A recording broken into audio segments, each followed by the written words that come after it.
my camera gone?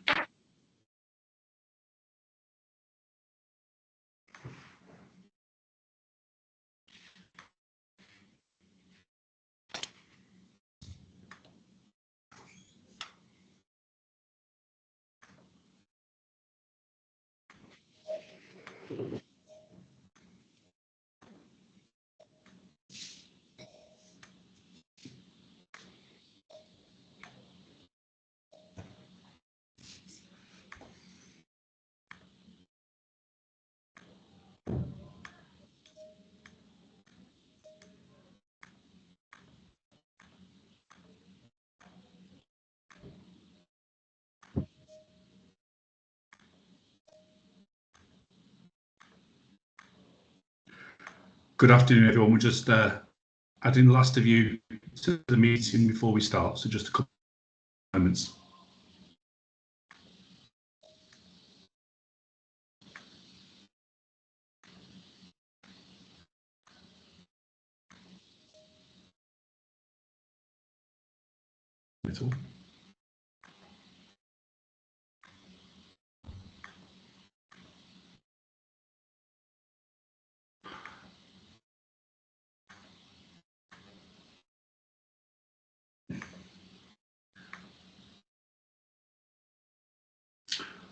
Perfect. Well, good afternoon, everyone. Welcome to today's session, which is a celebration of the Industry Impact Report that we published only a couple of weeks ago. I'm delighted to welcome you all to this session.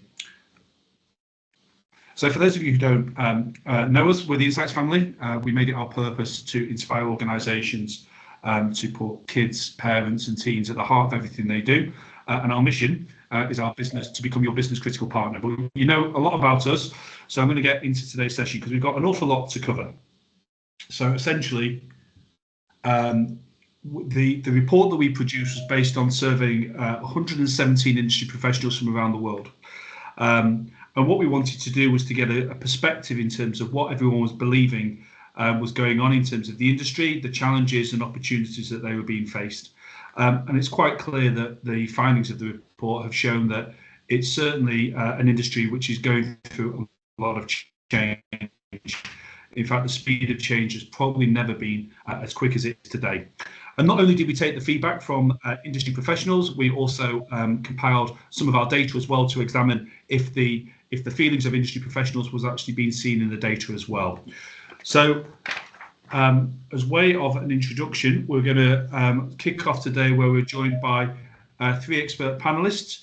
We have Ian Wickham, who is the Director of Licensing Link. Ian's career has included stints at Mattel, BBC Studios, 20th Century Fox and Tomy, to name but a few. And we'll be hearing from Ian in a few moments. We also have Danielle Davis, who is currently a content distribution strategist at Meon Media, but has some fantastic experience working for the likes of Viacom, BBC, Zodiac Kids. And last but not least, we have Tristan Brooks. Tristan, who has been managing partner at Havas for, I think, the last 13 years and has worked with a number of toy brands in the industry. So we look forward to hearing from Tristan later as well. So the report that we published, which will also have a QR code for those of you who might not have seen it at the end, that you can download it, brought really a number of interesting key finds. You know, kids empowerment is certainly on the rise. You know, this generation of kids have got far greater expectation and opportunity to go off and do what they want when they want. We're seeing a really interesting trend in terms of, you know, with digital and technology. We're seeing really that we are very much dealing in a global marketplace, but the desire for kids, parents and families to have things which have content in particular which is relevant to them on a local basis is still burning through, and that's an industry challenge for the industry. One of my favorite areas is, of course, flexible business models and innovation.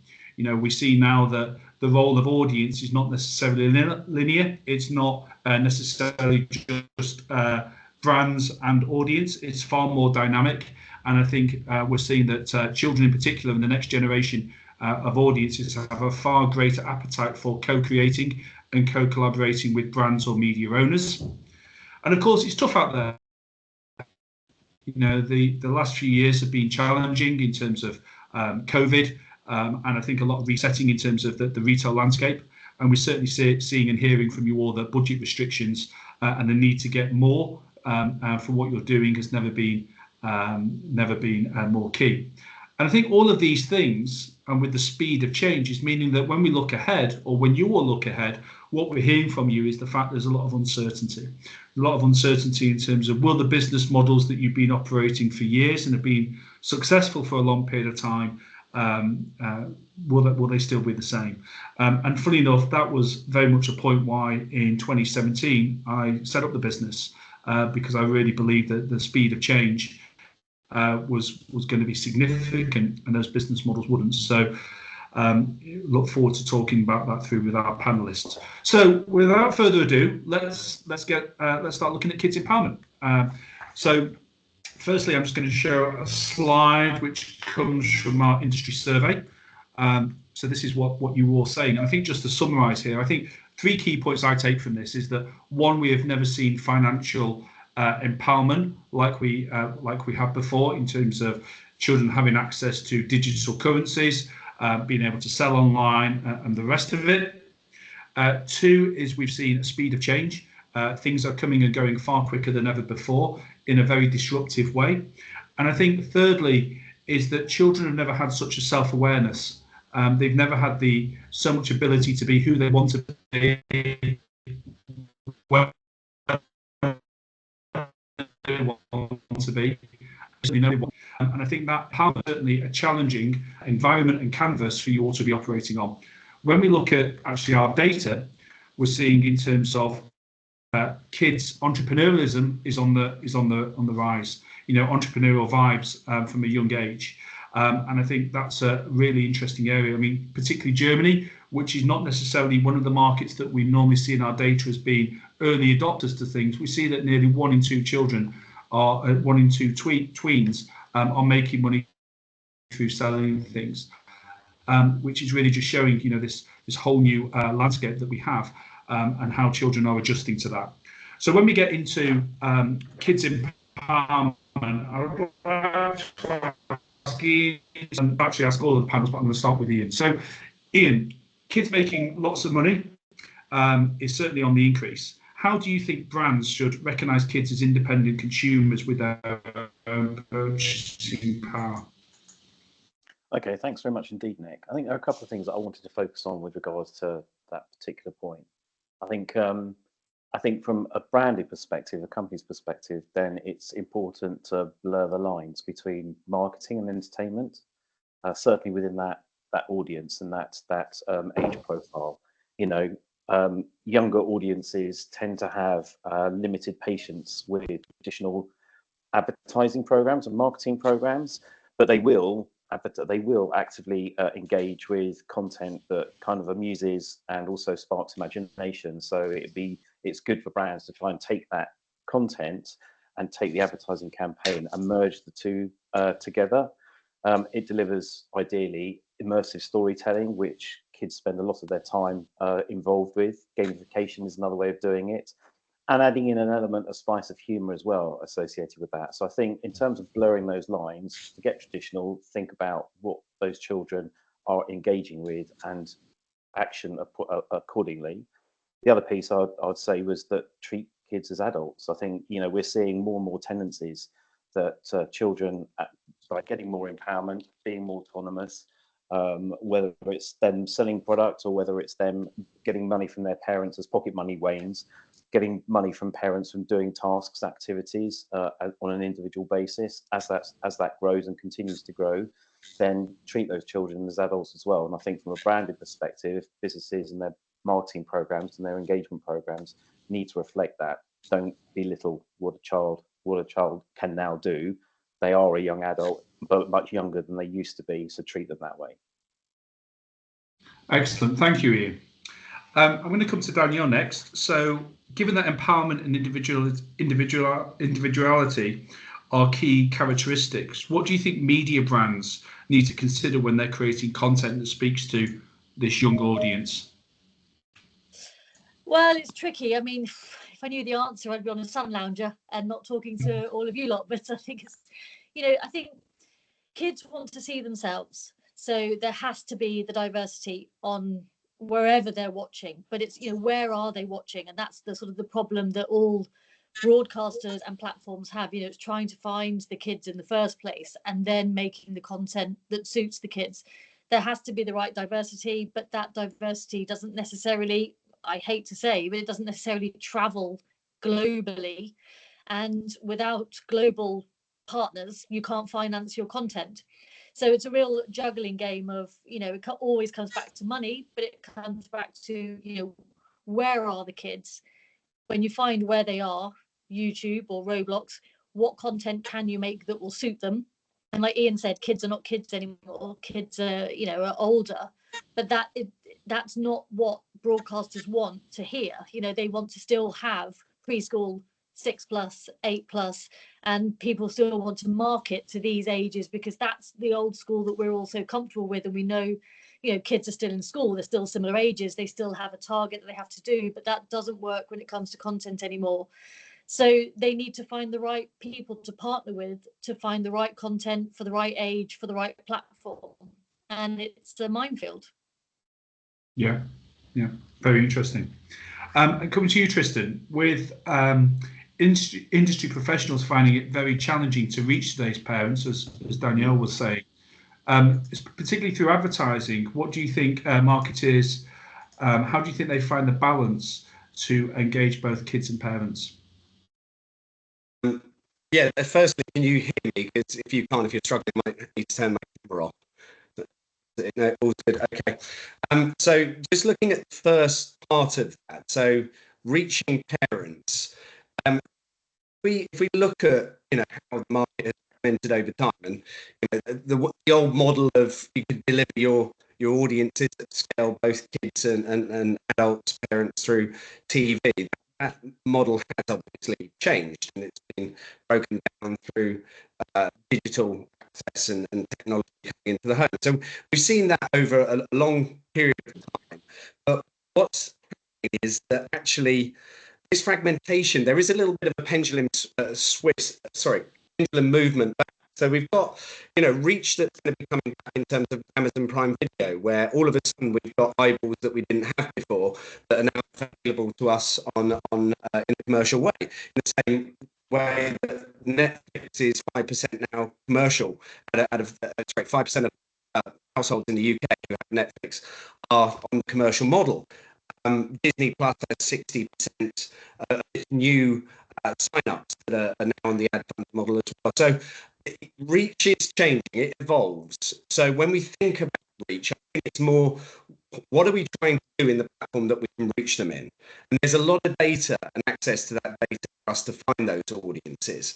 So yes, it's going to take more time, and it takes obviously cost in terms of content and production, because you can't just use what you used to be able to run across audiences within those platforms. You need to think about how you actually engage those audiences, but there is still scale to be addressed, and we can still get those audiences. It's how you gain their attention. That's, I would say, more of a challenge than reaching them. It's when you do get in front of them, how to actually then engage and drive action, bearing in mind you've got fewer opportunities than you had in the past to be able to actually get your messaging across. So I think, think about where there's clean air.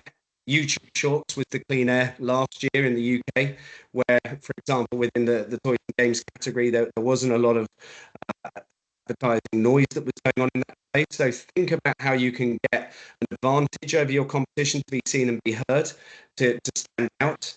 I would say that with kids, it's really a question of who are the kids, and to the point that was made earlier around kids are not just boxed into 6 to 9s, or shouldn't be. It should be much more around their behaviours, what they're into, and their affinity, just in the same way that you look at adult segments and audiences. So we need to get closer to the difference between a child who, you know, you looked at, say, TCGs and you looked at Pokemon versus Panini, that would show up in the same sort of age group and the same sort of gender. However, actually digging deeper, there's a lot more colour to be found by looking at behavioural data. And that's why the likes of TIFF and others in the market are really, it's really key that we get that level of data to be able to balance our marketing. But there's a lot more I can say, but I know we're on a time limit, so I'll stop there. No, that's perfect. Tristan, we did hear most of that, but there was a little bit of difficulty on the line. So I do wonder if you wanted to log out, and then we will let you back in, just to eradicate that for the next time we come to you. But thank you for that. That was really great. So moving forward, in terms of the next trend that we identified was this whole difficult challenge where, on one hand, we have a global content accessible specifically via digital technologies, but of course a real need for children, parents and families to feel that the content is made for them and has local relevance, and two very dividing factors. So as we start to look into the data, it's quite clear that what we're hearing is that a lot of industry professionals are struggling with that, and it's a very difficult challenge to stay there. When we start to look in terms of our own data, we can start to see the differences in terms of how local celebrities, local content is really reaching through, and how it's very different on a country and even sometimes on a regional basis within those countries. And I think, you know, that makes me also realise that I think we now track something like 60,000 brands and IP across the 22 countries that we're in. And a real commitment to keep on tracking that, because it's quite clear that these celebrities and these influencers can come from anywhere, and with the right content, engaging with children in the right way, and they can also go far beyond their territories, as we've seen with K-pop stars in particular, coming into other areas. So if I now reach out to Danielle, our content expert for the panel. We spoke a little bit before about how media companies have to balance the need for global content with the demand for culturally relevant content, be that diversity. And as I think you alluded to, the difficulties of the business model that with the traditional business model of how we fund content is very difficult. How do you think that the industry might need to evolve its thinking around this? Well, I mean, I think, you know, traditionally you had an IP that you created, you would go, you know, for argument's sake, to the BBC, they would commission it and off you'd go, and they would stand by your brand, they would build it up, and they would help you get a good following, and you would spend the years that it took to get the following, and then you would sell it internationally and everyone would love it because it was doing well on the BBC, and that's where you'd go. Now, you know, you've got to do well in all your territories immediately. And that's a real issue, because not all territories are the same. We like to think that we're a small world and that we all are very, you know, and we're not as diverse as we are. We all like to think that we all follow America. We all want Netflix. We all want the big shows.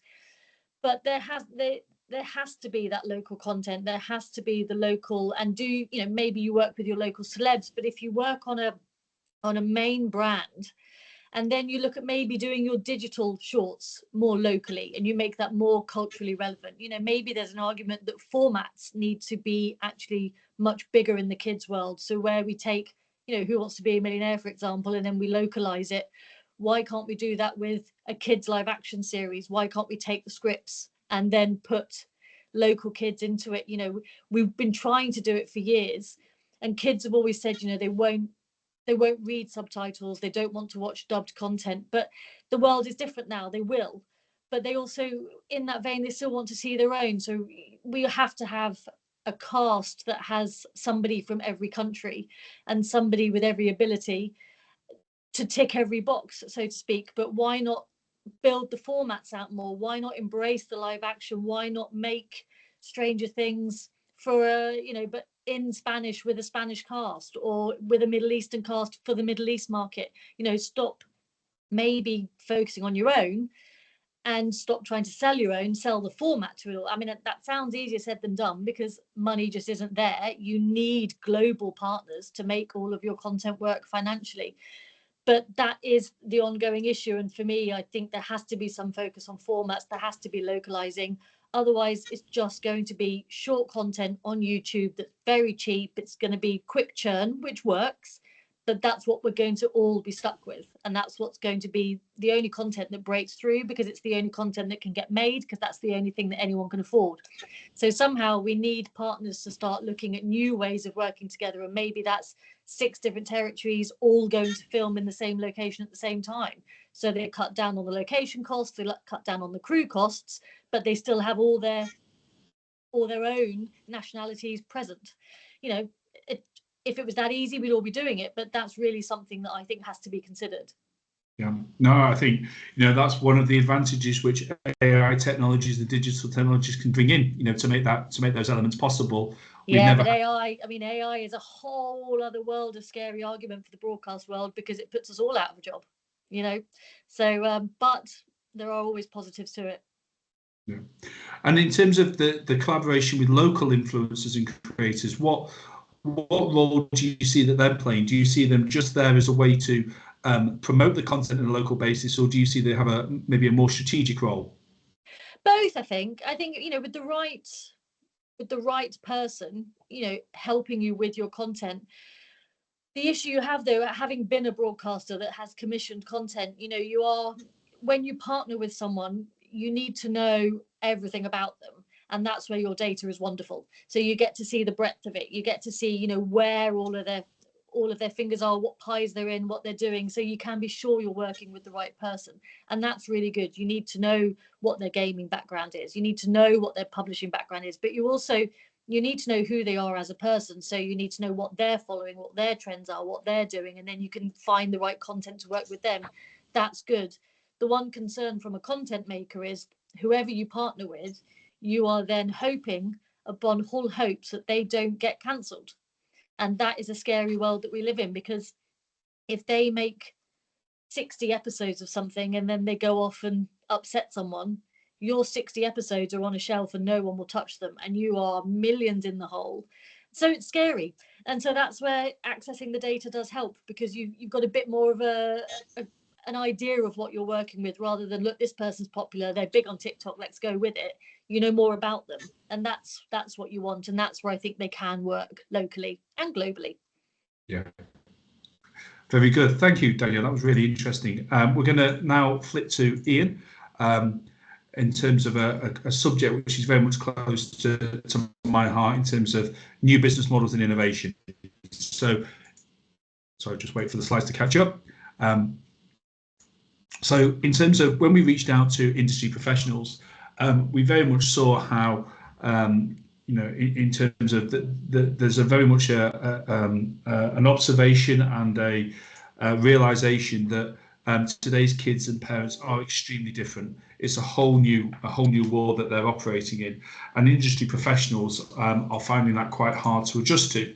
When we start to look at what they're saying going forward, I think it's quite telling that professionals in the larger organisations very much have a view that maybe their organisations are going to find it harder to adapt to these.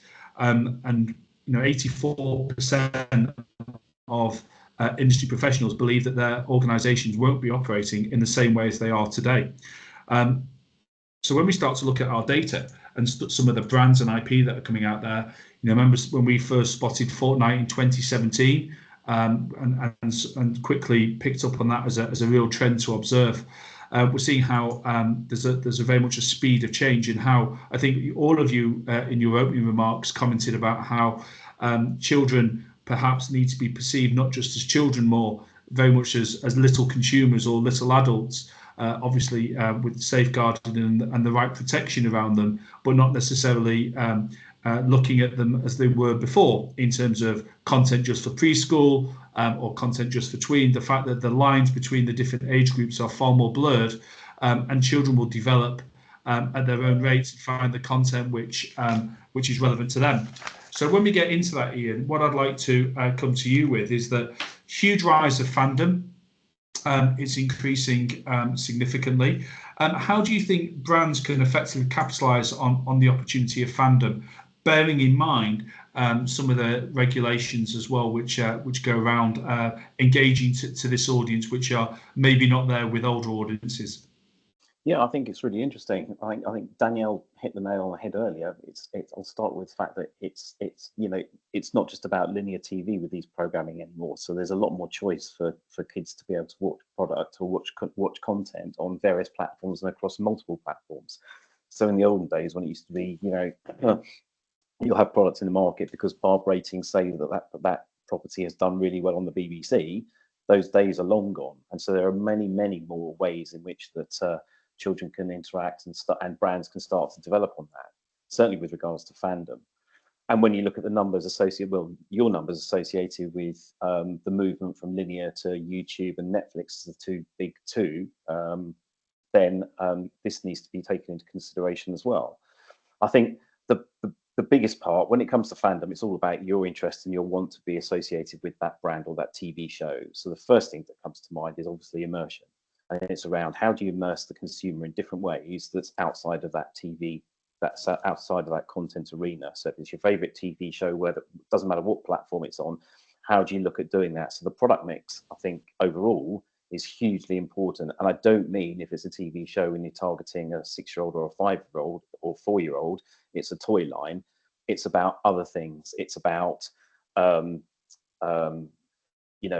live events. It's about taking them to go and see those characters or that show live. That's what people want to see. Experiential experiences are huge. Immersive events are huge as well at the moment. So it's gaming as well is another example in association with that. So it's one understanding for your brand what the key portals are or what the key areas are that you feel are right for you to engage with your brand. And I think that association, because you've got the audience, they're fans of your property, so you've got them there. You've got to buy in because they like your brand, they like your content. And so I think from our perspective, that's an area that is right for development. A good example, obviously, last week I think Hasbro announced their deal with Peppa Pig and Audible. So that puts you into a kiddie podcast place where it certainly didn't exist 2 years ago. So that's about understanding how new content or how new ways of content can be delivered to that fandom base of Peppa Pig. I think Stranger Things, Daniel mentioned Stranger Things earlier, great job they did with Lego, the upside down Lego. And again, it's bringing a different audience in, but it's also addressing with the right product and with the right partners that level of product availability for people to continue their expansion into that brand and build it out.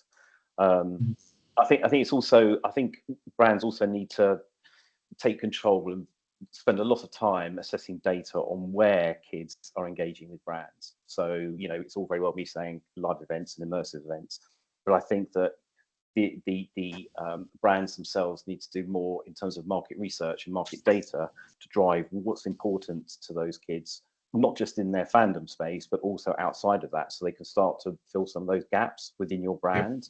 I think that's how you stay relevant in terms of utilizing favorite TV shows and then putting them into different spaces. Yeah, agree. And I think what I've certainly observed is the new disruptive brands that are coming into the space are certainly more effective at doing this. They seem to be a lot more agile, a lot more nimble.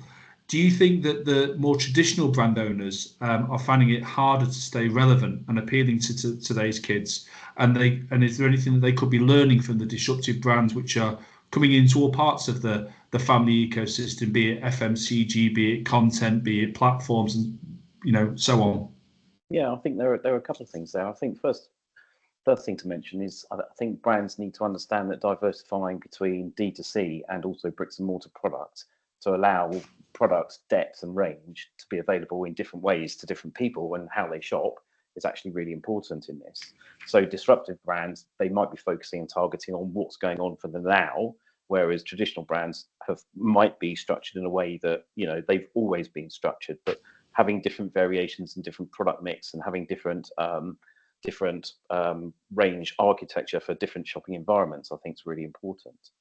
I think also targeting campaigns that deliver 100%, absolutely 100%, the ethos and tone of voice of your brand's important, whether it's traditional or whether it's disruptive.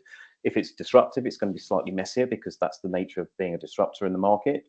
But if you're a brand and you've got a position in the marketplace, make sure that your targeting and your campaigning is 100% delivering the ethos of what you are all about.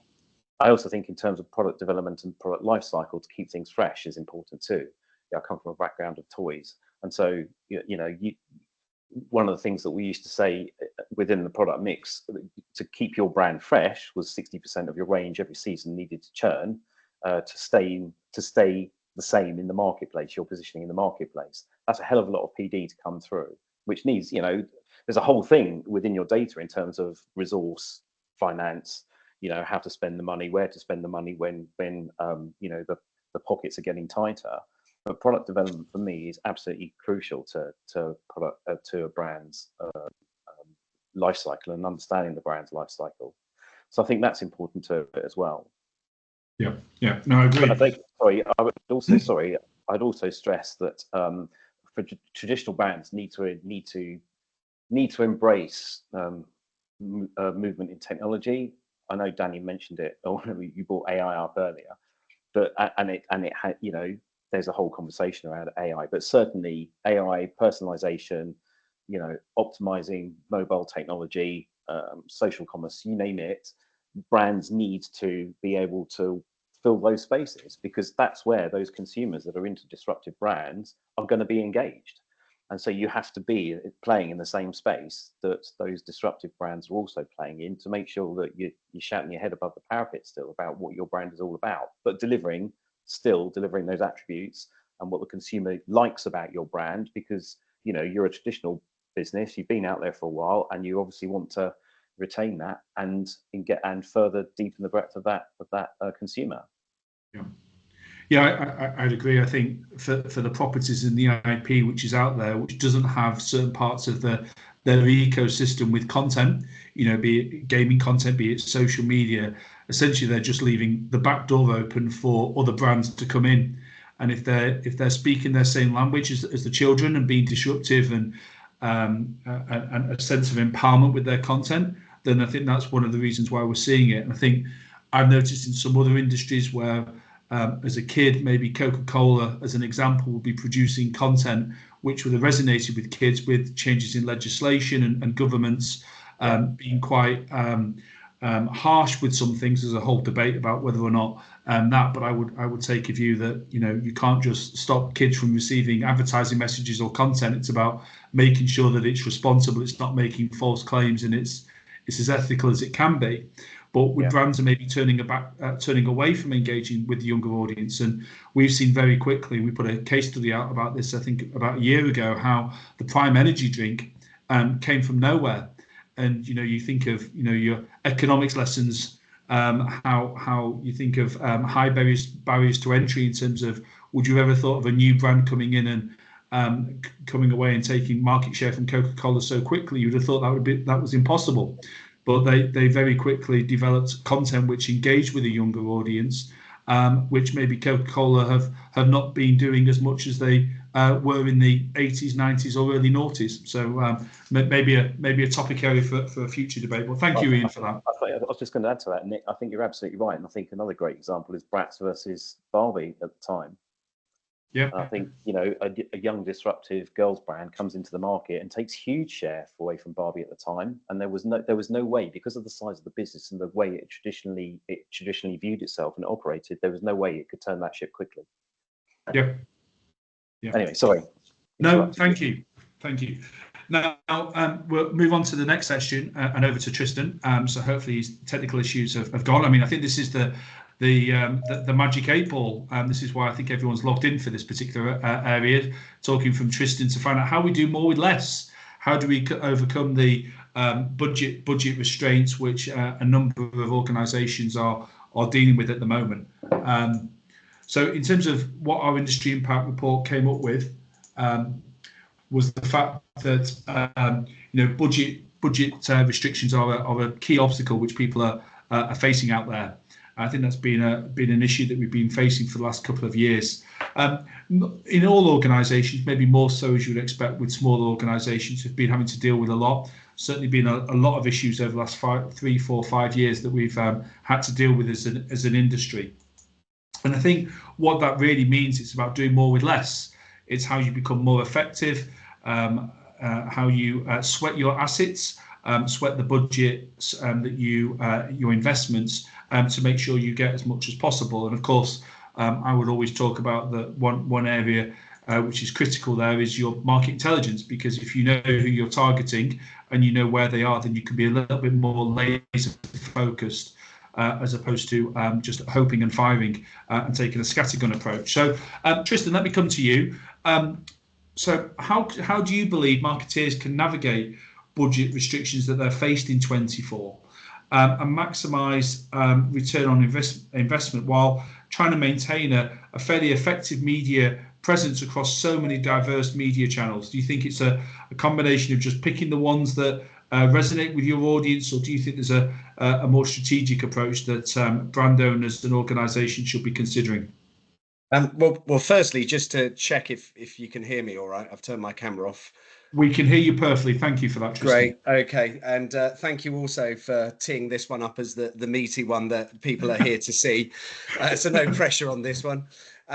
It is a big, expansive topic, which, anyone with an advertising budget is currently faced with, how to do more with less in a challenging environment, not only from the retail perspective, but also from, the challenges that we talked about in terms of fragmentation of media as well. And the costs that are, implications of that. So look, I'll just give a few kind of views and perspectives on this.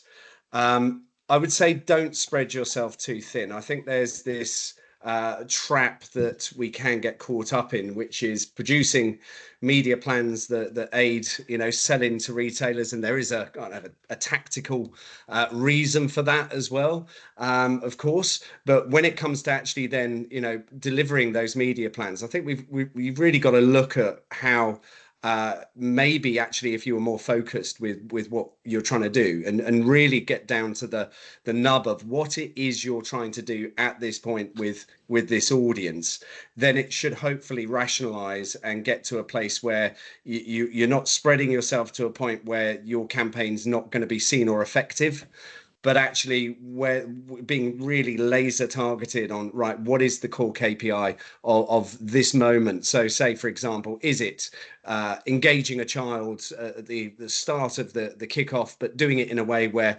you're really getting across the product in a fun, engaging, interesting way. And then you've got to go, right, well, if that's that phase of it, then maybe in the context of a slow media market, slow retail market, we're not necessarily expecting the uplifts that we would have seen sort of 4 or 5 years ago. So kind of the measurement criteria of what you're looking at should be an engagement metric. It shouldn't necessarily be a sales metric. And I think that's the other thing that we get caught up in. And then towards the back end of the season, looking at actually, right, so if we're talking now to parents, are we doing this in a meaningful way? Are we making the most of this? Or are we taking content that maybe is coming from a different market, which actually isn't going to resonate because it's not going to have that authenticity or integrity? So actually, is it better spent elsewhere? And I think you've got to have these really strong, big conversations with your media partners, as well as the marketing team, to go, look, really, what are we trying to achieve here? Are we just making this budget work for the sake of it because we think we've got to tick boxes across all of these different areas? Or actually, let's be really focused. What are we trying to do? And then you can kind of bring others with you on that journey as well. So I think the starting point is really kind of critical when you build these plans and campaigns, to have that in the back of your mind. And it really is in the briefing stage. And your agency partners should be also pushing back to go, look, this brief, you want everything, and it, and it's just not doable. And I think that's also beholden on the agencies as well as it is the marketing teams to do that. So don't spread yourself too thinly and really focus on what you're trying to do at that time, and set up a measurement framework to really make sure that you are putting the right KPIs in place at that point. So is that an awareness engagement metric, or is it, say, for example, a click traffic or ROAS KPI? So I would say that's really kind of critical. Also, if your budget is really tight, think about how you can be clever with the placement of the media, the creative that you're going to potentially bring to that platform. You know, there are cost benefits to certain ways of addressing media, which you can look into. Pairing ads on YouTube, for example, is very straightforward. It used to be done on TV for many years. You know, think about cost efficiencies across maybe different brands, but they have synergies in terms of audience, where you can make that budget work that little bit harder. Time of year as well, costs can change. So, you know, thinking about maybe going a little bit earlier in the season, stealing that bit of consideration earlier before your competition come in, but you're doing it at a lower cost. And hopefully, if you've got your creative that's got that sort of level of engagement and cut through, you can bring that in later in the year, but you've already started to seed the seeds of consideration with the audience. I can't really stress enough just having the time to plan.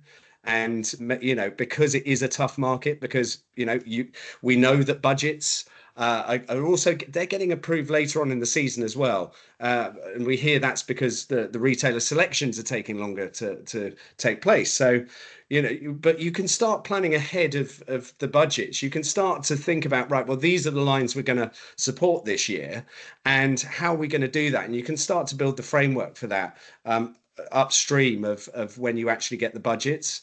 And the budget part should really be just to refine where you're currently going. But it means that you're a little bit maybe ahead, and you're not too reactive and being last minute. And when you get into that reactive way of behaving, you can then stumble across, right, well, influencers are all tied up for Q4 that we wanted to work with. You know, it's that sort of thing. You haven't given yourself enough time to build that sort of interactive gaming ad unit that you wanted to run. So make sure you've got enough time to plan. And I would say that's critical, regardless of the budget. Just, you know, and get the right people in the room at the right time to have those conversations. Make sure that you are looking at an integrated marketing team, I would say, around you, rather than just being too within the vertical. And yeah, work effectively with your media partners. So lean into your partners early on. Again, have the right conversations at the right time. There's a lot to consider here. What I would say is, don't get into the trap of when we talk about ROI and maximizing ROI, it's always about kind of measuring what the bottom line is doing, you know, measuring what you can measure. And that can be a trap where then it's kind of just a race to a very small kind of pool of audience that you're trying to sweat to drive the highest ROI. I think you've really got to build measurement frameworks which look at attribution across broader channels if you can.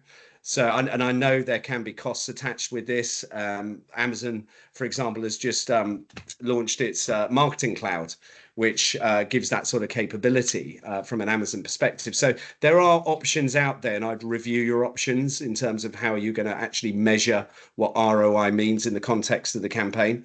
So, you know, those are just a few things. I could go on for a while again, but hopefully, I know it's a big challenge for everyone on this call. And as I say, there is no silver bullet. So that's why I think just time and surrounding yourselves with the right partners at the right time in the process, you should hopefully be in a situation where you're not being reactive without a plan. Yeah, no, I think there's a number of points there, Tristan, which I know we've discussed before, and I would completely agree with. And I think you know, the depth of your answer there, you did well answering the multi-billion-dollar question in the room, and so much so that you also stole my follow-up question as well. So we're going to come back to you a little bit later as well, as we start to talk about looking ahead. But I really appreciate that. I think that was lots of really insightful thought for people to take away, and I'll certainly come back to some of those points in my summary later. So in terms of looking ahead, which is always a nice thing to do when we get a chance, if we go to our industry professional, I did reference this statistic before, but I think it is a pretty alarming stat that 84% of people who are in this industry are expressing an awful lot of uncertainty. about how their organisations will operate in the future and the effectiveness of their marketing efforts. And I think, to me, this is one of the great things which has been nice to reconnect with people in person since COVID, because I think there's a lot that we get from when we attend events. I've just come back from Children's Media Conference, and I think around the room there's a lot of those vibes. There is a lot of uncertainty about how do we evolve. I think we've been talking about this for too long. It's now a time when action is needed, and it's not easy. As Danielle said earlier, this is not an easy change. This is not moving 5 or 10%. This is more seismonic than that. So some of the things which are contributing to this is, of course, fragmentation, kids growing up. I think old business models not being as relevant. I think the fact that public broadcast for so long has played such an important role, and I think a very important role, but we've now got operators who can operate in the same ecosystem but playing with very different rules, and I think we need to consider the balance between those two, and making it fair and making it right, and I think also protecting our children to make sure that the content they're seeing is relevant to them, and really resonates with them. And I think a lot of this comes down to really defining and understanding your audience, and having that data to back up those decisions. And I'm a big believer that we start to actually look behind the data. Is a personal view of mine, which I think has never been more important. Is that having percentages here or there is great. Knowing that X people watch your TV show is what the industry has done for a long time, or how many sales you've made each week. But I don't think it's ever been more important to actually understand who that audience or who that consumer is, because as we said earlier on, it's only been 5 or 6 years where we've seen teams being described as marketing boys toy team, or marketing girls toy team, or preschool, or whatever else. I just don't think that that's the way that we need to be approaching this generation, who are far more dynamic and diverse in terms of their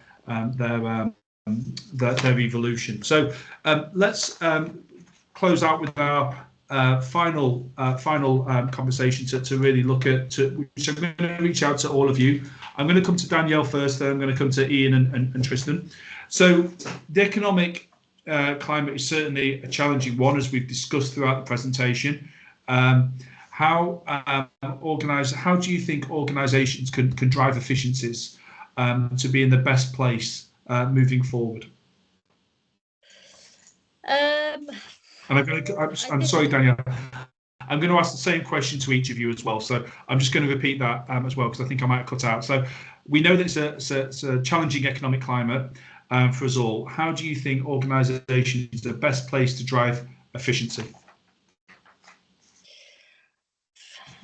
Yeah, it's a tough one. I think once everything calms down, once all the layoffs have finished, which we keep reading about, layoff after layoff, and channels changing and channels merging, I think there has to be some way of getting the most out of the content. So using the content that you have in different ways. So whilst you might have a 7-minute episode, you might want to then cut it down so you can put the clips onto YouTube, or the clips onto, start accessing things through Roblox, screening through Roblox, but the same content. So I think it's spreading the same content as widely as possible is how we're going to get the most out of it. I think it's also, there's no more windowing, there's no more exclusivity. It's embracing that rather than being afraid of that. I think it's, and people are starting to do that, and it's quite encouraging. It doesn't help financially so much, and that's what needs to be addressed, is how do we get the funding to keep the windows as wide as they're going to be. It has to be on YouTube at the same time as it has to be on TV, at the same time that it has to be on Netflix. Kids are watching all of them and at the same time. So broadcasters want eyeballs guaranteed. So they'll go looking to YouTube to see what's working well. They'll go looking into your data to see what's working well, and then they'll acquire it. So that's what we're dealing with. And that's what needs to be accepted, is that your content needs to be everywhere immediately. There's no windowing, there's no worrying about who you work with first. You work with everyone as quickly as you can, as widely as you can, because your window of popularity is it is much less in time than it used to be.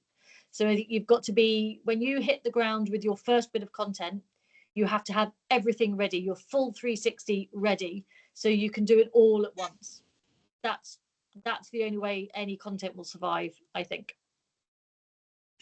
Perfect. Thank you so much. Ian, over to you, please. Yeah, I would mirror what Danielle has just said with regards to making sure you've got all your bases covered at the start, and having it all ready to go, not just content, but other areas. Everyone uses the words 360 these days. I'm not a fan, but they do. But it effectively means, you know, a whole bunch of different touch points need to be ready to go, or there must be a plan in place whilst you're in discussion, so that everyone out there can see that you are in today's market genuinely serious about what you're trying to achieve. The other bit I'm going to say really on this, very holistically, is, you know, using old school thinking, but applying it in a new way. So think smart. I think you know, just be crystal clear in terms of what you're trying to achieve and how you're going to try and achieve it. But by having an objective within your business that's you know, follows the SMART acronym, then I think, you know, it gives you the opportunity to be the right brand in the right place at the right time to the right consumer. And if you've got all that done, and you've got that done in the way that you as a business have identified, and you've then put in place the strategies to enable you to action them, then you'll do that to the budget that you've been assigned. That's more of an internal piece and an external piece.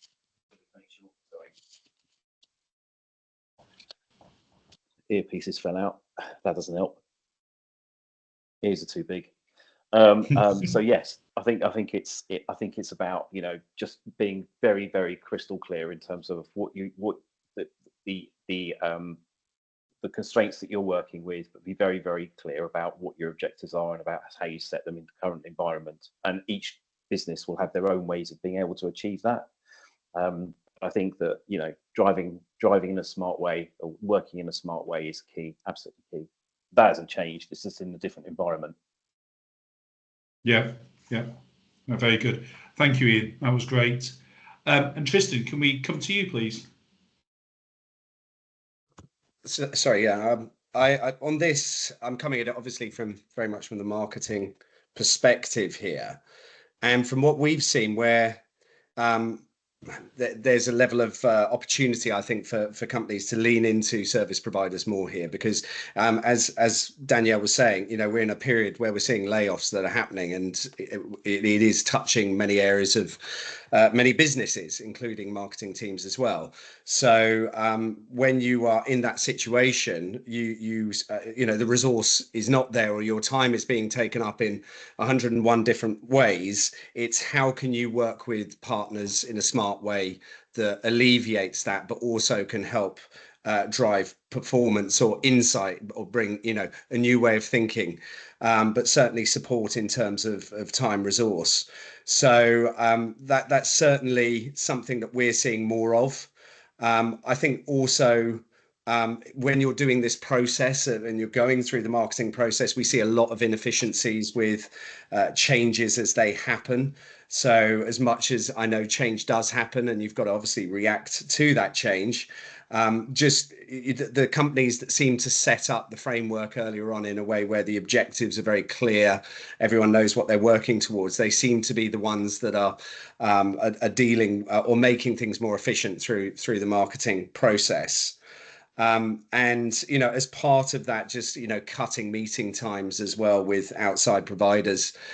We've created many dashboards for our clients where, you know, they have access to live data, which means that, for example, it's not going to be an hour of their time every week when we have to jump on a call and talk about reports. It's more a question of setting up as and when a way of communicating with them to say this is what we're doing based on the live data that we've both got access to. So, you know, those are a couple of ways that I think efficiencies can be made in organizations from a marketing perspective. Perfect. Thank you so much. So we're just going to flip to some of the key takeaways which we took from the report, but I'm also going to leave those on screen for people to read. I think these are all also in the the industry impact report, which we'll also put a link at the end, which you can download. But I just want to summarise, because I think there was 5 key things which I took from listening to Danielle, Ian and Tristan talk throughout the presentation, and also some things which I feel quite strongly too. I think number 1 is the industry as a whole really needs to reconsider how we engage with our audiences. I think we need to redefine really what kids means to us as an industry, and what our approach to engaging with them is. And I think that even needs to go a bit further, that I think there's an element where the industry needs to be also working with the governments across the world to really set policy and legislation to make sure there's a consistency across the board, because it's quite clear that the speed of change that we've seen, legislation isn't really as relevant or as compliant with that as perhaps it should be. I think there's a whole opportunity. Number 2 is I think there's a whole opportunity for brands, creators, IP owners, agencies, advertisers to really come together to innovate. And one thing that we'll be looking to do is actually to provide some opportunity to do this with you all, is to really innovate and reconsider the business models, because I think it needs to change. And I think if the content industry tries to do that on its own, it will perhaps fail, certainly struggle. But if we bring in people from the advertising world, people from the consumer products world, and we bring those people together, we have a far better chance of innovating for good, in my opinion. I think thirdly is that agility has never been more important. But to enable agility, we have to give ourselves more time to plan and not be putting ourselves on the back foot through product taking longer to sign off, getting retailers to sign off what product lines they're taking, or budgets later to sign off. We have to give ourselves as much time as possible to allow us to plan early and to remove some of those pressures. And by doing that allows us to be 2 things. 1, it allows the industry to be far more proactive, but it also allows them that when they need to react to things which are going on, that they've got things planned and they can adjust to those events that are happening. Certainly something I heard, I think, a number of you say. I think one of the other key things, of course, is clearly defining who your audience is, who they are, what matters to them, what resonates with them, and not wasting budget trying to chase everyone. It's not going to be a one-size-fits-all approach. And if you do that, you've got far better chance of engaging with them, resonating with them, and potentially identifying collaborators and growing audiences that way, which I think is absolutely key. And last and not least is, I think there's just a whole need for quality over content. Fandom will be made that if you put quality content out there, quality advertising campaigns, quality product, do you know what? This generation of kids will do a lot of the hard work for you if it's quality and it resonates in the right way. Spreading yourselves too thin with content or messaging which doesn't resonate with them is going to have absolutely the opposite effect than you want. So I think, working with them to collaborate and defining what's important to them is really key. And maybe just lastly as well is making sure, which is very difficult in today's world, but making sure the plans that are put in place are not just, and really looking to plan for both the short, medium and long term, as well as the points there. They were just some of the summaries which I took from listening to you all talk today. So we have 1 minute. Can I say one thing? You can just let me flip to Sorry. We're just going to move the slides so there's a report because I'm conscious of time. Thank you to you all. I'm going to come back to Danielle for leaving thoughts. Just on the webinar there, for those of you who've not received the report, please feel free to click on that. Danny, over to you. Sorry, no, I didn't know how to do it without just But just one thought. For people that are creating content or they have their own content, this all sounds really scary and really, the whole world is just falling apart and oh my God, I can't possibly make my way through. The one thing I would say, and I say to all the producers I work with, is stick to what you have. If you believe in your content, you will find a way of making it work, and using your data will help that. Use the data to help with what you've got. Don't try and necessarily change what you're creating with every bit of data that's out there, because you'll go mad and you'll end up losing the main part of your IP. So make sure that you use it to get your IP out there, not necessarily to just change it left, right, and centre. And so, you know, be true to what you know and let the data help you. That was all I'm going to say. No, I think that, yeah, focus, absolutely. Make sure that your audience, you absolutely resonate with them as much as possible. You don't try and please everyone, because in this fragmented world, you're just going to fall between people, and that's not what you want. Yeah. Thank you so much. I hope that's been useful to you all. We'll be doing another one of these in the not too distant future as well. But I just want to thank again Danielle, Ian, and Tristan for all of your fantastic collaboration and for taking the time to join us today. And look forward to seeing you all very soon. Thank you very much. Thanks, Nick. Cheers. Thanks.